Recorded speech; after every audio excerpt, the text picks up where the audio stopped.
getting ready to cross the Mississippi River into Louisiana.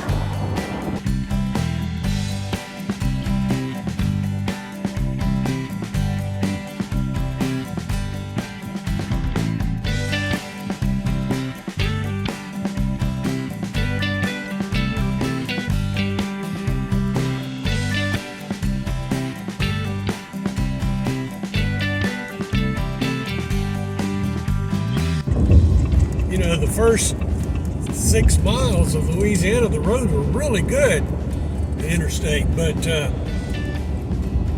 after that, it's been kind of... That's so true.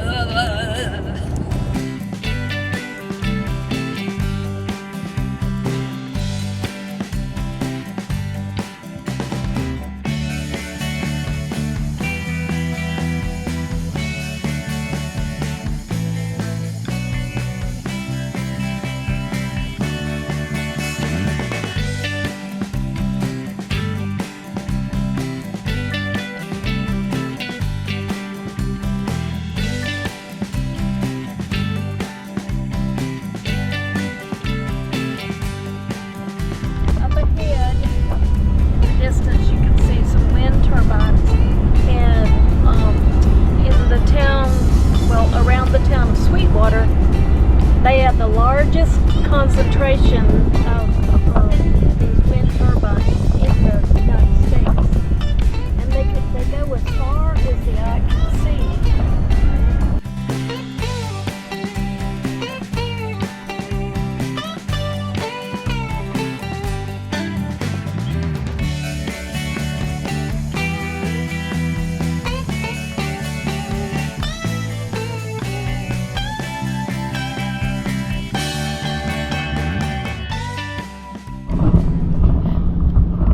This area of Texas reminds me of the wind farm that we saw in Washington.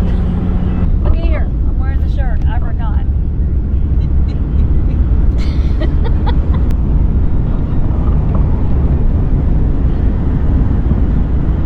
How would you like to have these wind turbines out behind in your backyard? Than having solar panel farms out here, because they can still farm this. This is true. You can't, well, depends on, you could do sod if they'd space them out just a little bit more. You could do sod underneath them, underneath solar panels. Hi, Charlie. Charlie's there. Foxy is back there.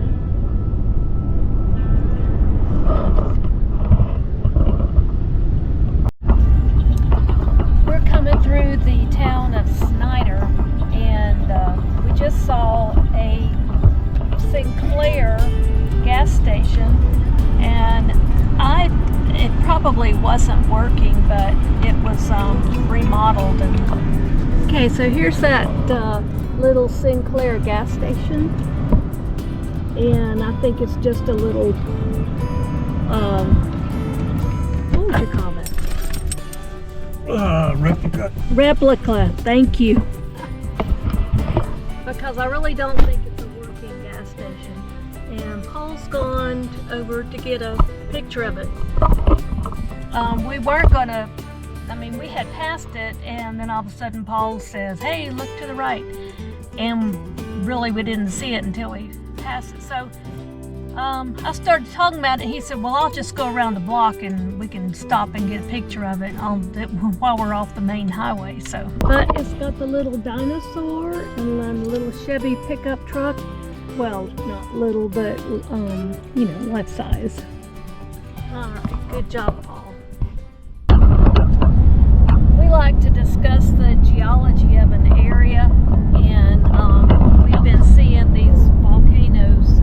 Obviously they're extinct, and so there's a town up here called La Mesa, and when we get to the top of up this hill, I'll show you the mesa up here that's talking about.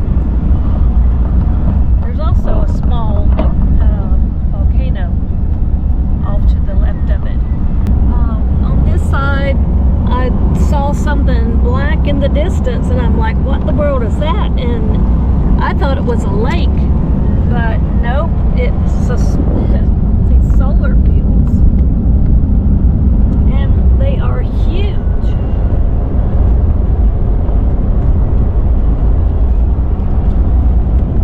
They extend way out there. So there you have in the distance wind energy, and then up closer you have solar energy.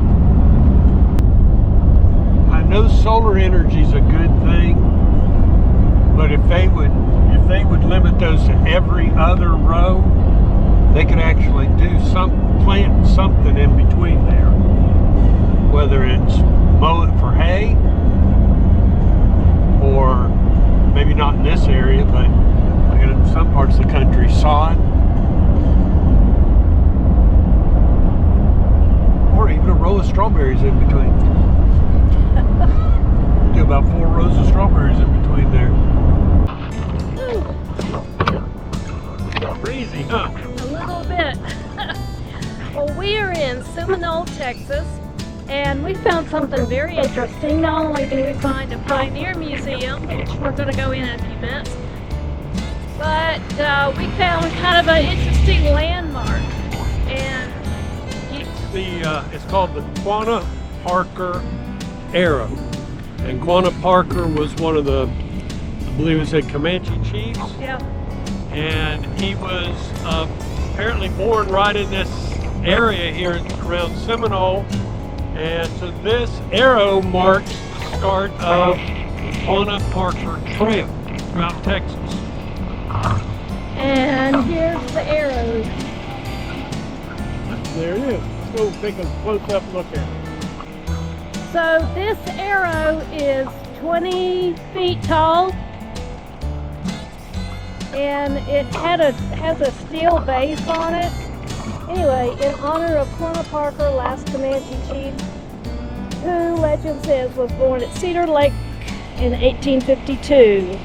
Let's see what they have to offer in the museum. Okay.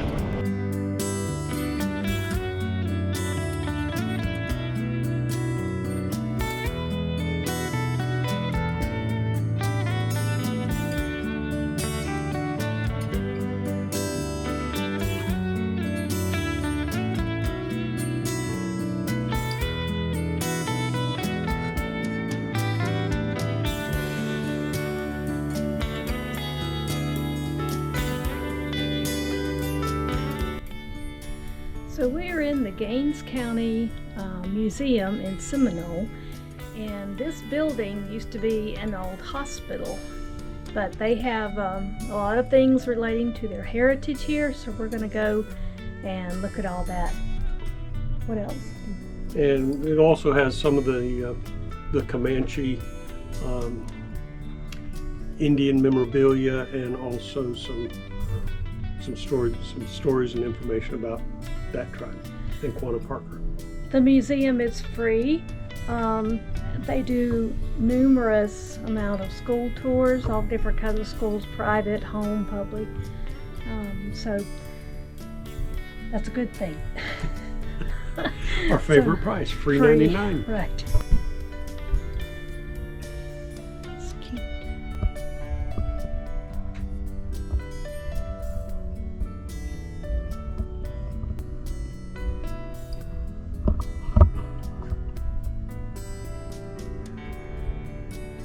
Maybe this is what we should do with our mule collar.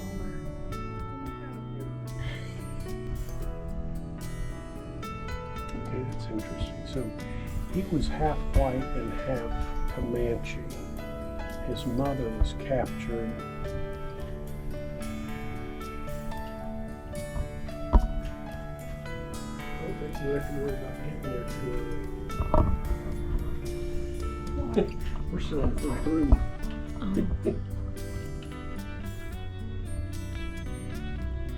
Branding irons.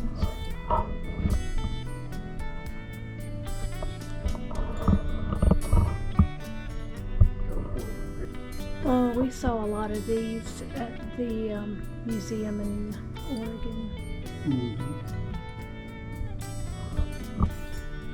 A lot of different kinds of barbed wire. Ooh, look at that steak with the pointy things on it. Mm-hmm. See the chuck wagon?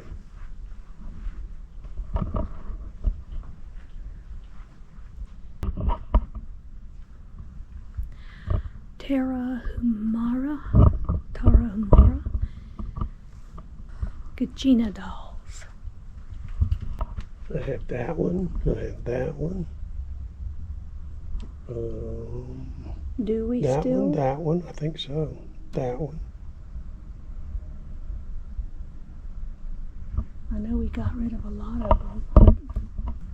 Oh, okay. They're setting off charges to send shock waves through the ground that record to find where oil is.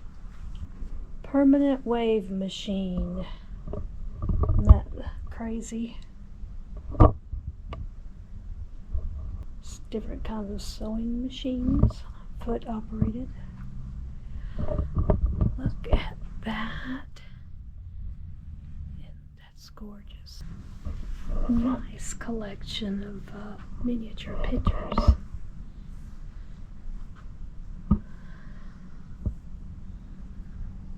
I had one like the one that says State Fair on it. Only it was bigger.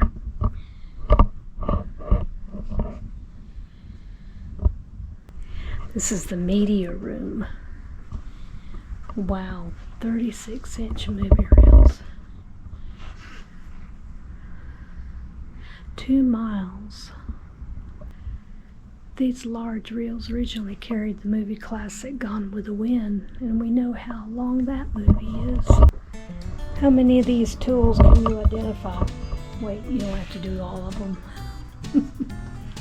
Well, I was looking. There was only 2 or 3 that I wasn't really sure what they were. And I had to look at the signs. Wasn't sure, but I knew this had something to do with medicine. I thought it was kind of like a drench gun, but it's a colic applicator. You put it in the horse's mouth, they filled it here, and the medicine came out here. Oh. Put it in the mouth like a bit. That is a medicine applicator, again like a drench gun. I've used those. Those are pretty cool, but I've never used them. Can't stay one of those.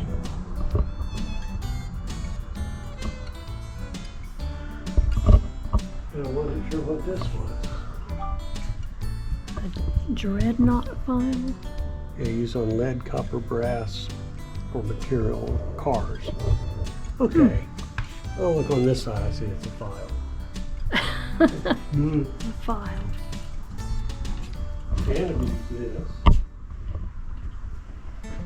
Mm-hmm. That's for a log roller. Mm-hmm. What's it called? Camp. Oh, museum personnel. That's a big weight thing. Yeah. Hay scale. Oh, cotton scale. Sway bales of cotton. Now, that must be a fork for the Jolly Green Giant. Yeah.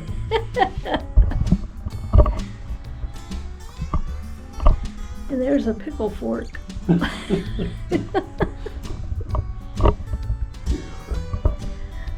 Never said it was. Wow, look at that collection. Pretty quilt.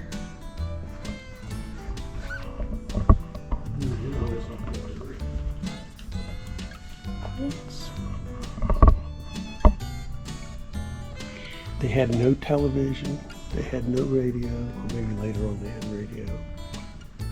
When it got dark outside, they couldn't do anything outside, they sat in. Mm-hmm. After they completed all their household chores, I guess. That's right. The sword man. That's a neat lamp Lampshade. shade.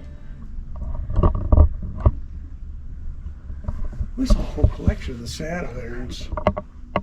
Irons at the last museum we were You in. know, that's really Sad.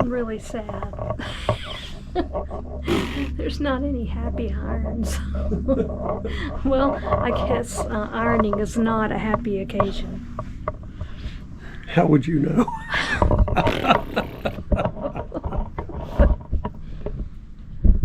When's the last time you picked up an iron?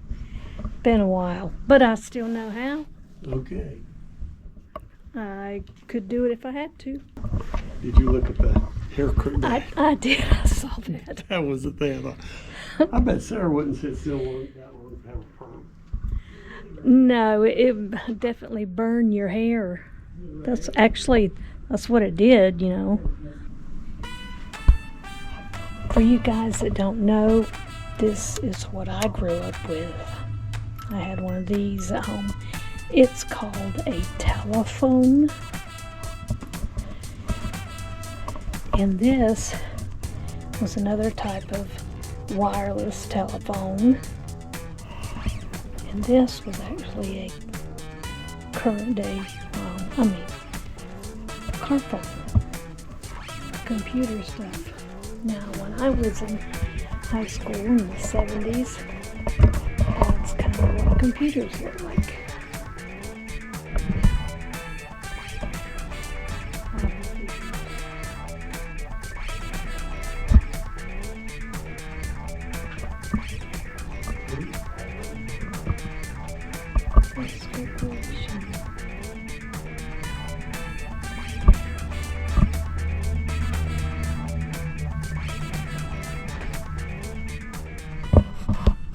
So how'd you enjoy the museum?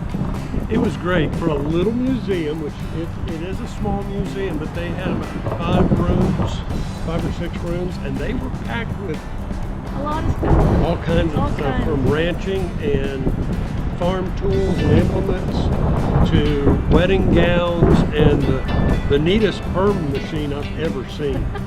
Do you know, when we were in the Pioneer Museum in Oregon, I think they actually had one of those. Oh, okay. So that's not the first time I had seen that. So it's definitely an interesting museum. Of course, they also featured things about the oil industry, because that's huge right here. Yeah. So we are on our way to New Mexico. Our next stop is going to be Carlsbad Caverns. So We're we going to be will there for 3 days. we'll see you down the road. And from Gaines County Museum, we say, Bye, bye y'all. Well, here's a new state for us.